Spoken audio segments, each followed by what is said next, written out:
클릭해주셔서 감사합니다. 구독과 좋아요, 알림 설정은 큰 힘이 됩니다. 우리나라는 100년 전만 해도 아프리카보다 가장 가난한 나라에 손꼽힐 정도로 굉장히 못 살았습니다. 하지만 그런 서름을 딛고 기적적인 성장을 이뤄낸 국가가 바로 대한민국입니다. 우리나라는 경제 성장을 굉장히 빠르게 이룩했는데요. 이렇게 경제도 빨리 성장하고 흔히 말해 빨리빨리 문화가 있듯이 우리나라는 무엇이든 빠르게 성장하는 국가입니다. 기적적인 도약을 일으킨 경제 성장 못지않게 무서운 속도로 자라나는 것이 또 있다고 하죠. 바로 한국 사람들의 몸집인데요. 우리나라 사람들은 유독 키에 민감합니다. 흔히 말해 피지컬이라고 하죠. 즉 피지컬이 좋다는 말은 키가 크다, 골격이 좋다, 근육이 많다 이 세 전제가 하나 이상 포함되는 것을 말하는데요.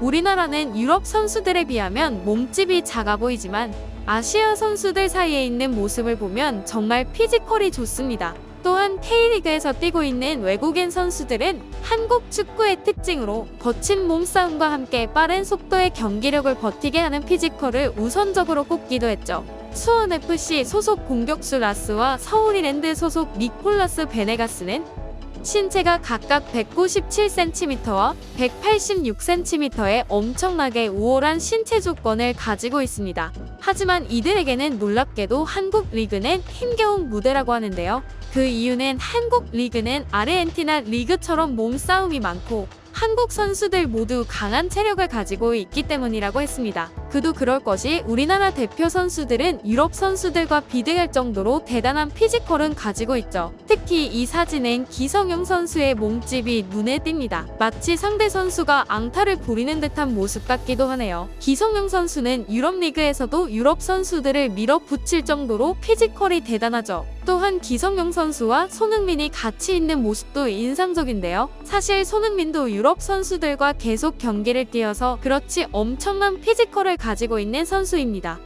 이 영상이 손흥민의 실물 체감이라고 하니까요. 이렇게 우리 한국은 아시아에서는 유독 넘사벽의 피지컬을 가지고 있습니다. 무엇보다 그 차이를 실감시키는 건 바로 이웃나라 일본이죠.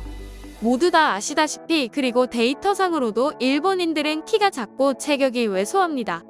가끔 우리나라 사람들이 왜곡이라고 부르는 이유가 키 작을 외자를 써서 왜소하다는 뜻이라고 부를 정도니까요. 특히 일본 여행을 다녀온 한국인들은 한 번쯤 느껴본다는 시선이 있습니다. 일본 길거리를 지나다녀보면 한국에서 그렇게 큰 키가 아님에도 불구하고 모두가 한국인을 우러러 본다고도 하죠.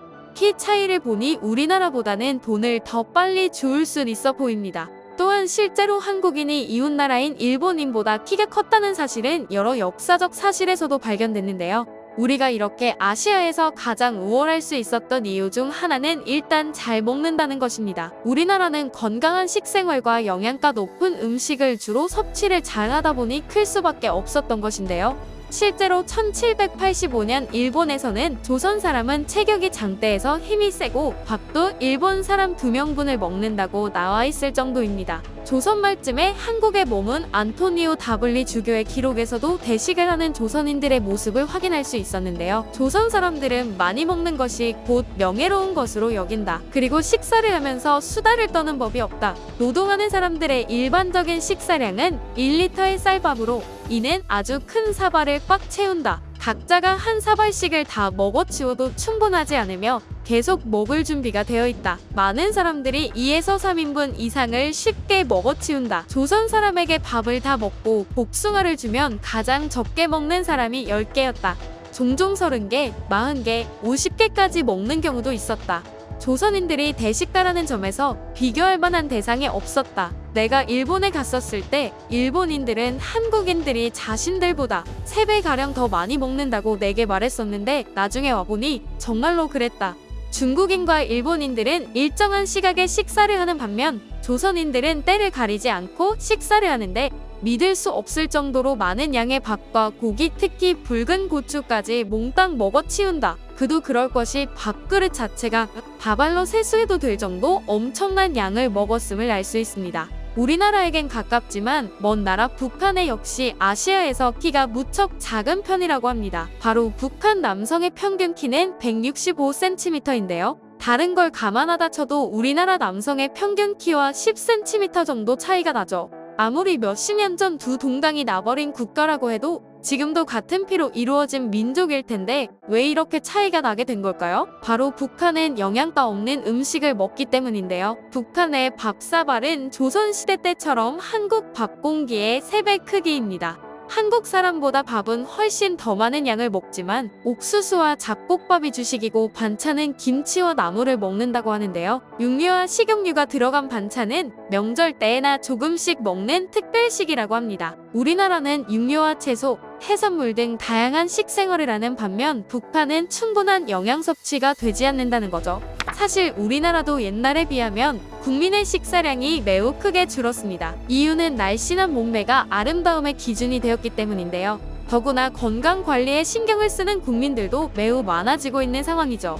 하지만 식사량이 줄었음에도 불구하고 현재도 1인당 아시아 1위의 육류 섭취, 세계 1위의 해산물 섭취, 세계 1위의 야채 섭취 등으로 대식을 이어가고 있다는 점이 굉장히 흥미롭습니다. 식사량이 줄었어도 한국의 다양한 반찬과 올바른 식생활로 몸을 가꾸고 튼튼하게 하니까 피지컬 또한 경제성장처럼 빠르게 올라온 듯하네요. 최근 이렇게 한국인의 키가 점점 커지고 있다는 글이 올라와 많은 외국인들이 공감하는 반응을 이끌었다고 하는데요. 바로 알아보도록 하겠습니다.